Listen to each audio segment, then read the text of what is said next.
But Sam, just real quick, let's get to the burning questions of the French Open and what's coming up, etc. Rafael Nadal, we've got to talk about Rafa, 14-time champion at Roland-Garros. It's insanity to even say those numbers.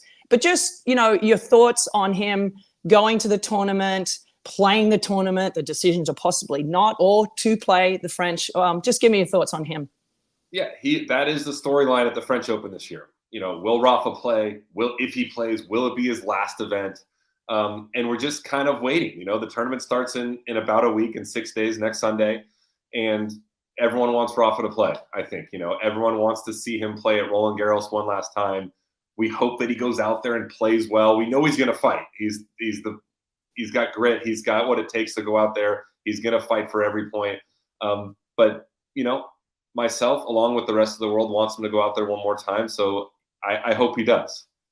You played him. You actually had, an unbelievable singles career in your own right. But just give me your thoughts on Rafa in general, just for the people at home that didn't get to experience having to play him. And did you play him on clay? Because that's torture if you did. I did. I played him twice on clay. Shockingly lost both of those.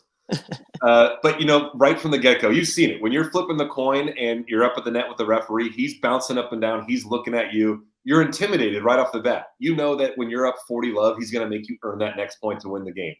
And you're going to go out there and you're going to battle for 3, 4, 5 hours. And that's what made him win 14 French Open titles. And even though this is his last event, most likely, and he's not playing great, as an opponent, you don't want to play him at the French Open. I don't know how you feel, but if I'm one of the other 127 guys in the draw, the one person I don't want to see is Rafael Nadal.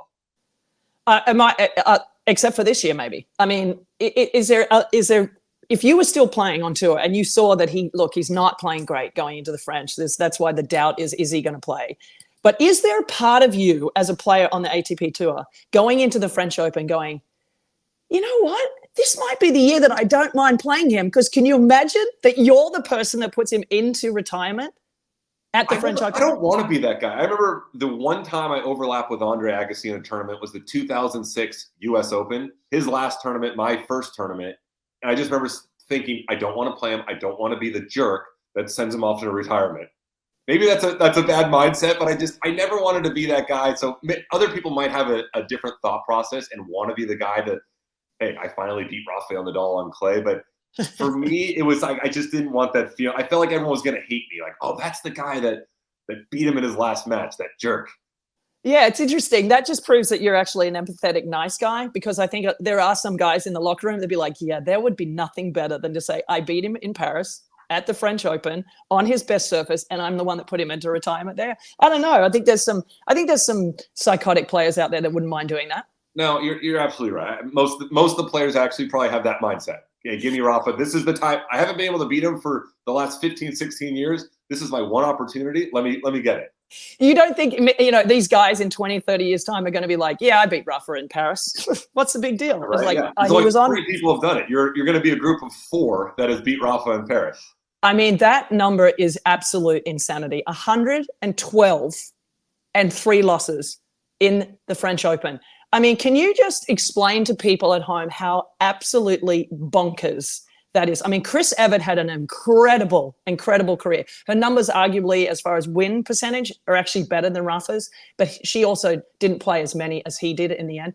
This is insanity, what he has done here. Oh, I mean, you know how hard it is to win one match on the ATP Tour? I mean, he's won 112 matches at the French Open alone. There's a lot of very good players that haven't won 112 matches on the tour in their career, and he's done it at one tournament. It's just incredible. It's one of the greatest feats in sports, and I don't think we'll ever see that again in our lifetime. The dominance that one player has had, not only at one tennis tournament, but possibly in all of sports. It's truly impressive. Like, just one of the most impressive things I've ever seen. Yeah, for me, it's arguably the greatest feat in sports. I don't think anyone's ever going to do what he has done, because not only are you having to beat the best players in the world over 5 sets, but also let's not forget about the fact that it's really hard to go injury-free for that amount of time and be able to get away with being healthy every year. And we've seen, sadly for him, that's the thing that's more than likely going to stop him from winning 15. Would you have given him a seed at the French Open? Because that's been a little bit of a controversial or topic, I guess. Would you have given him a seed?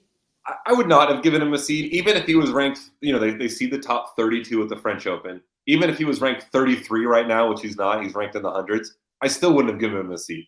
I think if you're top 32 in the world, you've done the work, you deserve a seed. Now, having said that, I am a fan of what Wimbledon used to do, where they would take the top 32 seeds and then they would shuffle them around based on a formula on their grass court results and seed based on that. But no, right now in Rafa's current situation and the way he's playing, I don't think he deserves a seed. And the guys in the top 32 have put in the work, and they're there for a reason. How do you feel about that? I would arguably say that Rafa wouldn't have wanted a seed either, because I think he's very aware of the fact that he's going into this tournament, that he's dominated, not playing good tennis and not being 100%. So I think he would probably agree with you. Part of him would want to, because we could potentially have him playing Novak in the first round. That's what people don't understand about the importance of having a seed in general, is that you don't play someone like Novak or Tsitsipas or Zverev or Sinner in the first round. So let's just hope he doesn't play somebody like that in the first round.